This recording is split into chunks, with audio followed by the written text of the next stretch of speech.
Okay, time to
Chapri gang, Chapri gang.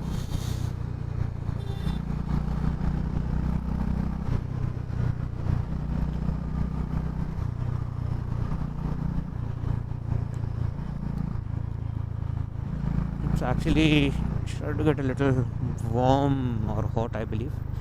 I think if this continues, then the forward journey is gonna be freaking crazy hot. But yeah, hope for the best. Feeling better with the weather. I think it's earlier, just a little bit earlier, the patch was pretty cold because all fields and so on. Now it's got a bit warm. Not so sure how does it come up to be when we climb up. So yeah, the climb basically starts in from here. This is the point wherein the climb actually starts. Cool. My first trip of the H'ness to Lonavala ghat.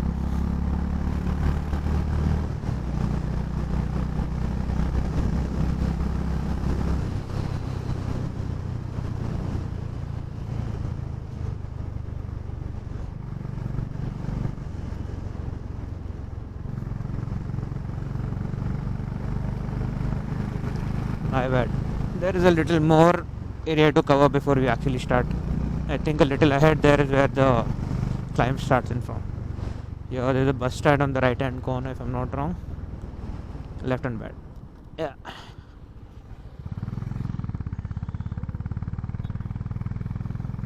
The bus stand is here. And yeah, from here we start.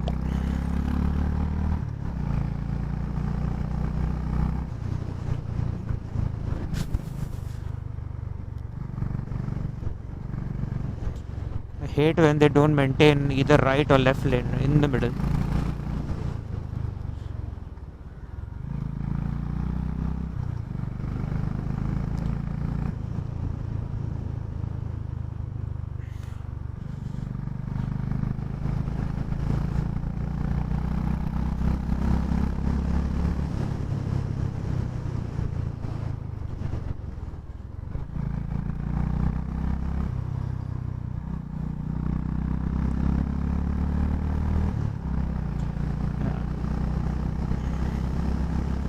Not sure is recording or not.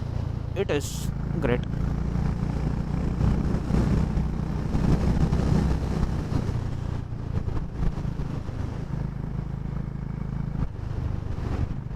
So basically riding the bike here first time, one is definitely Honda is good on the length. Secondly, I'm carrying a bit of luggage. So my bike is fully loaded per se on with luggage right now. So I think in the starting it's better to get a hang of the bike, like what is the feel, just understand the dynamics of the bike a little. Once we know how does it perform, what is it areas where I can pull or not, from there then you can go all hooligan. I basically don't go that hooligan, but yeah, you can.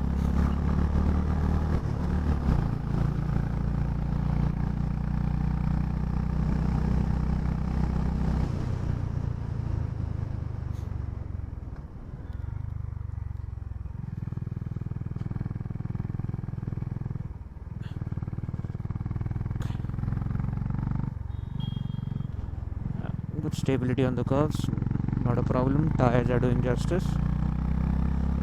So there is another version of the Honda H'ness, that is the RS. Basically, it's kind of a scrambler edition of the bike. It has a much fatter red tire, that's 150 section. This is 130. So I believe that would have been much more fun in case of the cornerings. But yeah, I'm able to maintain a good stable line with this. So I'm not swaying in or out, and it's gripping in well. So these are the stock tires. I believe it's the MRF stock. And good for the roads. People do opt for Metzeler. There are some other who have done Timson and so on. So I remember just a week back or something, I was basically at one of the garages, and then I spotted a guy with a H'ness, Honda H'ness itself, not the CB. Sorry, CB350, not RS, my bad. So that guy had put in the Timson tires. Not Timson, my bad, Ralco. So he had put in the Ralco tires, and then the entire thing was stretched off and everything. It looked good, had a visual appeal because Ralco are more of button oriented tires, quite broad. So yeah, overall it looked pretty nice. But then he was mentioning that he had issues with the stability on the highways, plus the mileage drop. Definitely mileage drop would have been there due to the entire situation with button tires. And if you're increasing it from the stock to the new ones with the red fatter tires, or wider tires rather, then basically you will have some drop in your mileage. So the claim mileage till date, what people have told or what I've heard, is around 35 plus, 34, 38. So that's what the claim mileage has been.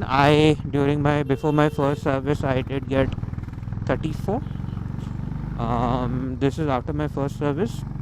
Today I think I'll be able to judge or get a better understanding of the mileage capacity or how it's performing. So I said this is going to be a mix of all. Earlier Mumbai streets, followed by now you are doing ghats a little, and then most of it would be straight cut highways. So yeah, hopefully expecting at least 35 plus. Not so sure what is going to be the outcome or what is the result going to be.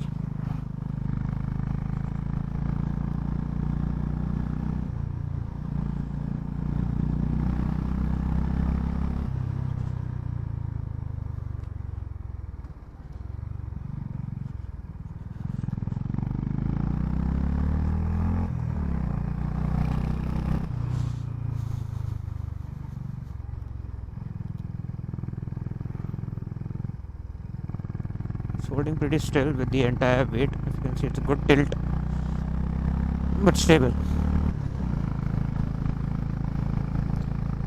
Yeah, but I think more of second gear is where I'm getting the actual pull. Third gear is there, but not getting that pull out of that engine. One more thing about the Honda H'ness is the gearing is quite tall. Like, you have to work a little. It's a matter of getting used to basically with the bike. But once you're used to, you'll understand the entire gearing system. But yeah, in city or maybe in such places where you may have to work the gearbox a little, that's definitely there. But then it's not a pain. Reason being is you have a slipper clutch, so the clutch is feather light. Even if I didn't have my gloves, if I just do my pinky finger also, I will be able to use the clutch. So it's that light. So that's an advantage.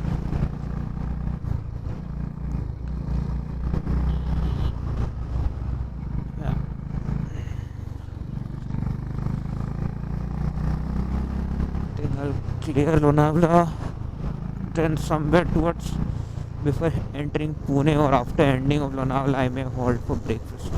Not so. I don't feel like I should take a break or halt anything. I'm all in for it. But I think just for the checking how the tank, the bags and everything, how they are doing, I should take a halt. Let's see.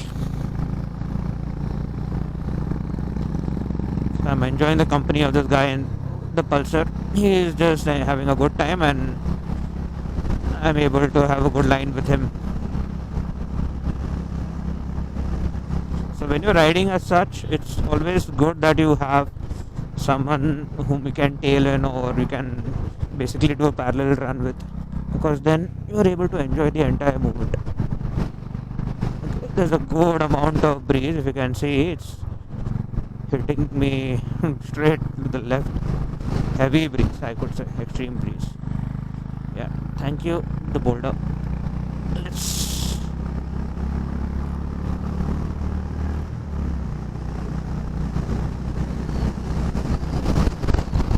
okay. The wind is very, very strong. It's imagine it's a 180 kg bike, plus with all the luggage loaded, easily about 200, 210, and I can feel it swaying around.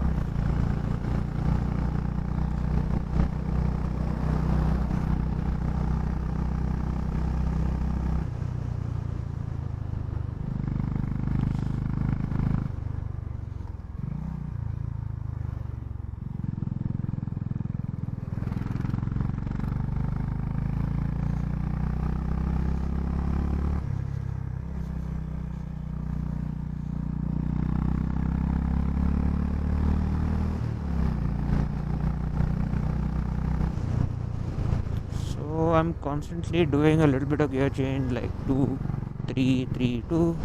Thank you, Macha. You'll find such freaking idiots too. So before you're committing to any curve, look at if you're getting a clear sight or not. And at the point of clear sight, there is sunrise. Bright orange gola. So you could say that's the sunrise, because it's a mountain top, it's at the horizon level that you can see, but good amount of wind here too. It's a good point to have a good sunrise view. I'm not halting, I want to take pictures, but I'll continue with the journey. I don't want to break the momentum.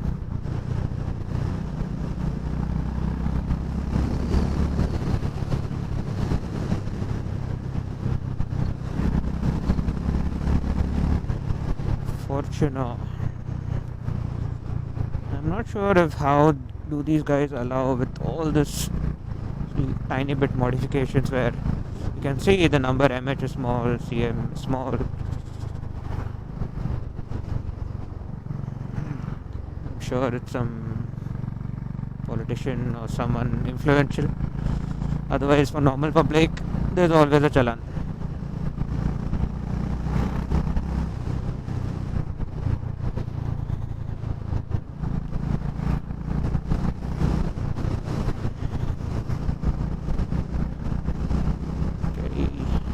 Time to pull. I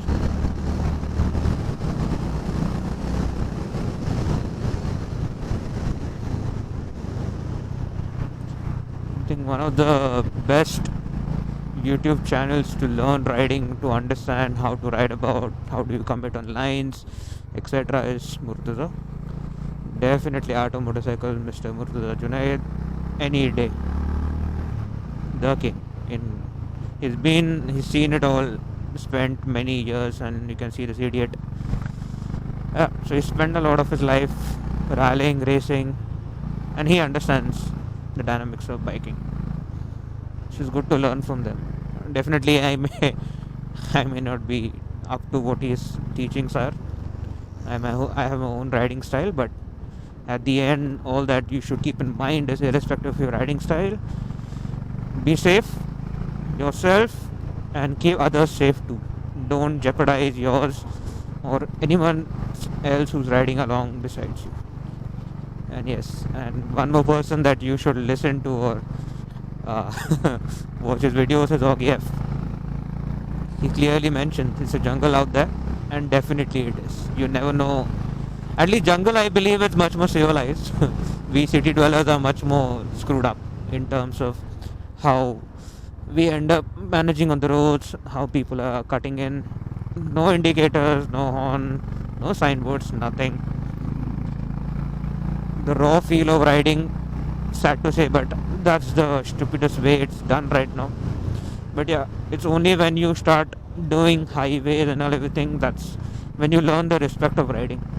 So at the moment you can see everyone is just cutting in, or basically there's no line momentum or everything. But as soon as you enter Kolhapur, Satara, you just go a little bit ahead towards the highway or the national highways, you will definitely notice people or bikers on the left lane itself, like the side lanes. And there's always a watch, like whoever is driving or riding will always look into who's passing through or not. The lane discipline is there. We are not at the best at the moment, but I believe the minimal that is there is good enough to maintain good safety.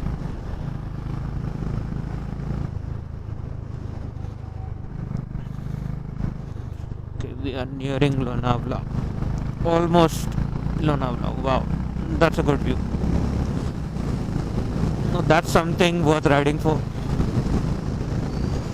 Haha, that's another great view.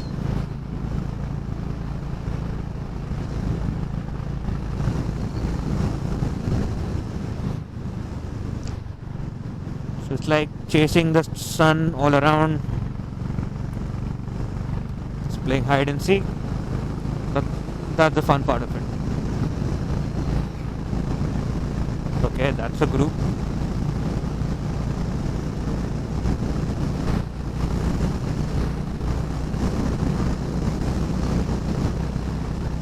There are many clubs in and around cities where you can join. I basically took part in some of the rides of Avenger Club or Bajaj Avenger Club Bangalore. Quite good people. I learned a lot from them in terms of how group riding should be, how you should take overtakes, lane disciplines, single file, double file, and the entire connect or joy of just randomly going out, maintaining a particular discipline, riding through, and at the end when you just meet them guys, it's like you don't know them, no, you don't know their names, nothing, but you connect with them and all are friendly. You can just talk to them, and trust me, the Avenger Club in Bangalore is one of the best I've been to till date. Quite open-hearted people, very simple and humble people, and yes, they are very clear or about how to maintain your riding gears or what you should wear for the riding gears. If you're not in your riding gears, you basically can go home. They're very blunt, and I think it should be that way. So the reason why you should be, at least you should do some rides in a club, is because you understand the how other people ride, or what should be the way you should control your bike, or some basics around the entire aspect of touring. So it's good to understand from them or even connect and socialize. Definitely I choose more of solo or with my friend. I avoid club rides. The reason is because I like to maintain my own momentum. It's not like I zoom through or ride very fast, but I like to maintain my own momentum, go by my own pace. Don't want to do high speeds all the time. It's like whenever I wish to or feel like I will. So that way I find it easier when I'm all by myself rather than with a group.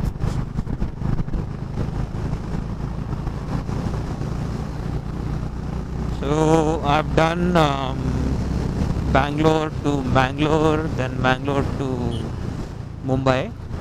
That was my long distance ride which I had done. I think so that was way back in 2019, I believe. 2019 June or something. That's when I had done that, or August. That's when I had done that ride. And then now this. Then after that I had done the next ride. That was the ride to Goa. Me and my friend. That's in December of 2020, or November end rather, you could say. That's when we had done. Yeah, December end. My bad. During Christmas we rode to Goa. Me and my friend. So that was the second ride. After that again, then I believe me and my friend in the end of 21, we again rode to Mangalore. So we did from Mumbai to Shimoga, that is Joke Falls. Then from Joke Falls, then we did Mangalore. We roamed around a little. Bangalore to Goa. Spent a few days in Arambol, Madgaon. and from then back to Mumbai. But on the way back to Mumbai, I had an engine seized. My Avengers bike engine seized out because on the head part of my engine, I think there was a little bit of leakage via the gasket, oil leakage, which wasn't very evident, but over time that leakage led to oil spillage and engine seize. I was quite surprised, like just 5 years. And the best part was it happened on 8th of December. That's when I completed 5 years on my bike. And I was happy. I clicked picture. I was in Arambol. I was very happy clicking pictures of 5 years with my bike and so on and on. And the next day it so happens. And the best part is you have warranty or guarantee on engine till 5 years. So technically my warranty also is void. So it was a tough time. Basically luckily I had my friend along. We stood on the highway. I tried to ask people for help, but not that easy. Then went ahead, checked it in the Bajaj service, realized we went for lunch, and by the time we were back, the entire engine assembly was all out on the table. And he like, sir, aapka gaadi gaya. And I'm like, what am I supposed to do with it? You literally won't believe that my entire engine blocks, etc., was packed into a big box, and I had to take it in a box. I had my silencer in one place, I had my engine in one box, all that inclusive. That's how I ended up taking this thing. Yeah, and you do get some abuses for taking it from the wrong lane, but yeah, it's okay.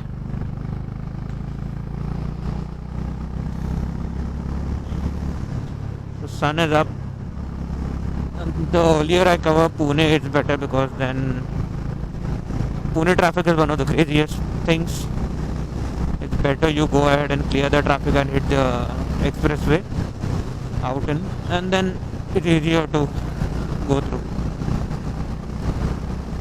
One more stupid thing that's happening is my map is getting rerouted to some other location. I had done the route of Pune, Satara, Kolhapur, Belgaum, Hubli, but again this is rerouted to some other shit.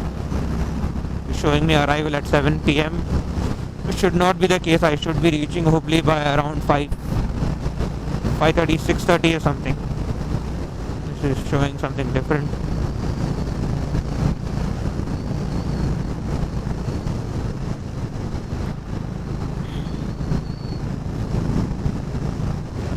Switch off and continue the ride.